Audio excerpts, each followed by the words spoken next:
Okay, today I am going to be reviewing the 1971 movie Dirty Harry.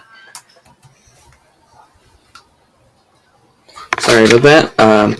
Today I'm going to be doing the 1971 movie Dirty Harry. This happens to be probably one of my favorite movies of all time. And I'm going to do all of the Dirty Harry movies eventually. And I'm going to get to some of the other James Bond movies as well. And they might not be put in sequence when I do them, but basically, I'm going to do them. So, on we go. To the cast first. Basically, the biggest guy you need to know about is Clint Eastwood. He plays Inspector Harry Callahan. And if you were wondering, an inspector is basically a detective. However, San Francisco Police Department calls their detectives inspectors. For whatever reason. So if I ever wanted to become a detective and called inspector, I'd have to go to San Francisco, I guess. I don't know any of these other guys in here. So we're just going to click on this guy.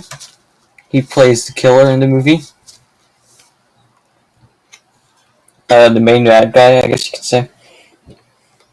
And let's see.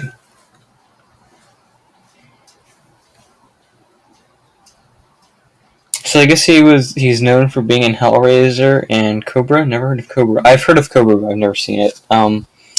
Dirty Harry, of course. Let's see. I'm moving back in time to movies I might know he was in. Well, he is in the A-Team, I guess. A few things, episodes.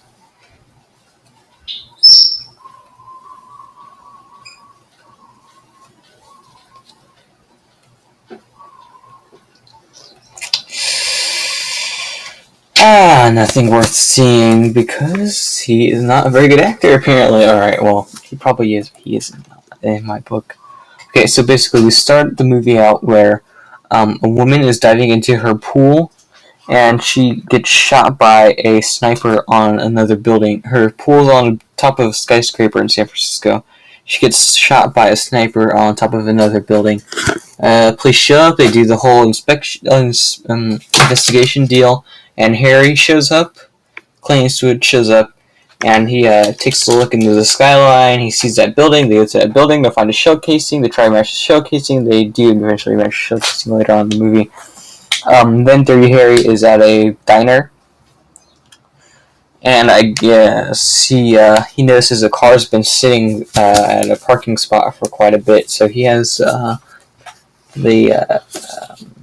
the manager, I think, the manager of the diner, call the police and report some code of theirs that there's a bank robbery or something. So he goes outside and he sees the bank robbery happening and he manages to shoot everyone, I mean. And then he goes up to this one guy who's still alive and gives a line, goes something like, I know what you're thinking. Did he fire 6 shots or only 5? Well, to tell you the truth, and all this excitement, I kind of lost track myself. But then again, this is a .44 Magnum, the most powerful handgun in the world, and would blow your head clean off. So you gotta ask yourself one question: do I feel lucky? Well, do you, punk? So he says that, and that happens to be one of my favorite quotes. And yeah, he's about to shoot the guy, but it turns out he fired 6 shots, and not only 5. So he gets himself patched up, and his boss tells him that he has a new partner. And Harry does not like having partners because I guess they always die. And I'm not going to spoil all the enforcer. Was it an enforcer or Magnum Force? Magnum Force is the one that I'm talking about. Anyhow, his partner and him figure out where the kills are going to strike again, and they try to engage him with a rifle. And they're unsuccessful, it gets away. Then something comes up where I don't remember, so I'm going to have to edit this. Okay, so basically, where I leave off, he engages the guy gets away, right? Yes, says. Then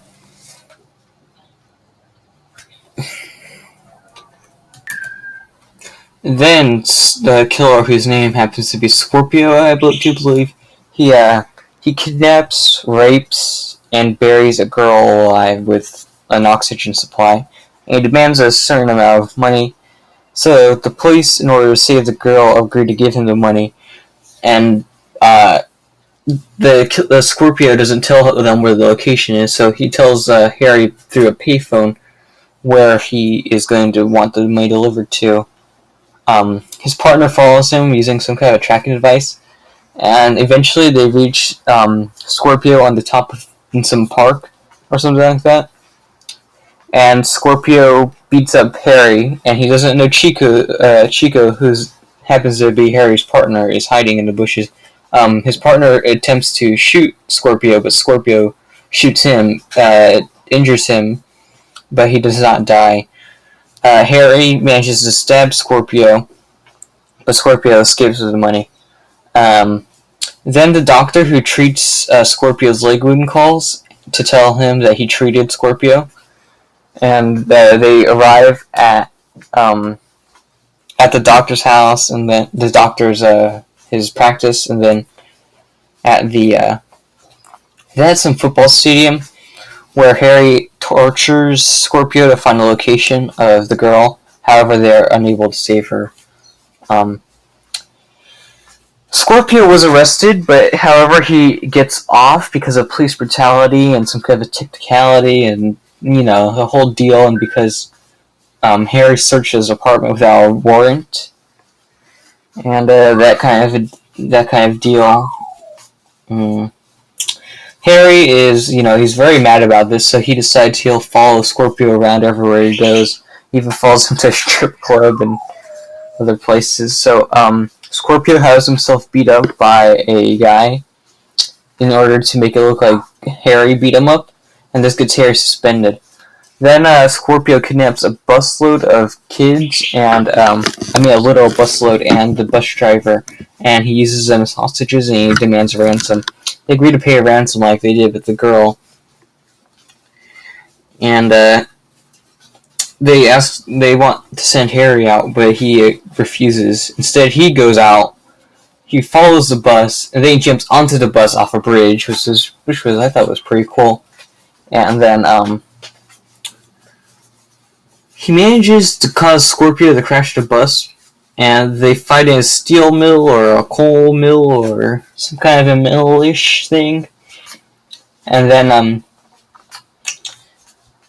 then Scorpio finds some kid who happened to be fishing off a pier, and he holds him at gunpoint. And Harry repeats his line about the .44 Magnum and the most powerful handgun in the world, that kind of thing. Then he lowers the gun.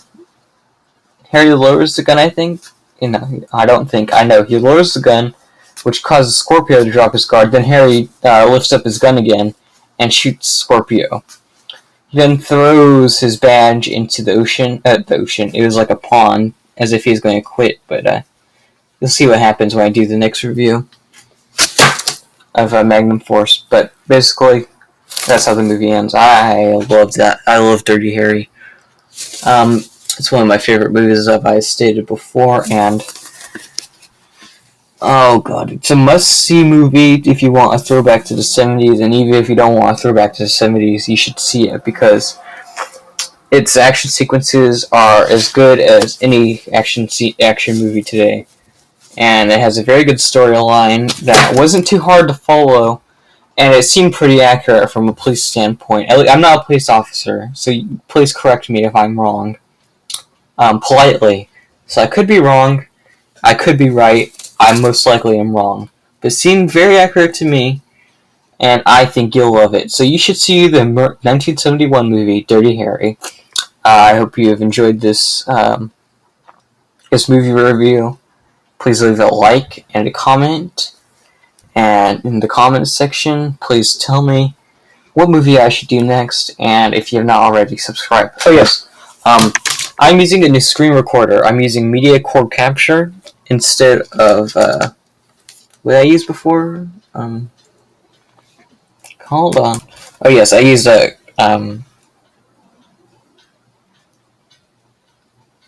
Screencastify Lite. That's what I used before. Media core capture seems to record in a better quality, and it records in still 720 pixels by 1080. But is it 1080? I think it's 1080.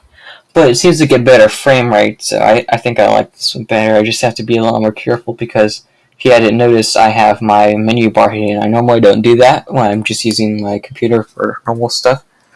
But that's to protect my identity because my name's on there and stuff. So, tell me which screen recorder you like most better, and I'll get back to you later on with my next video of my next movie video of whatever I choose to make.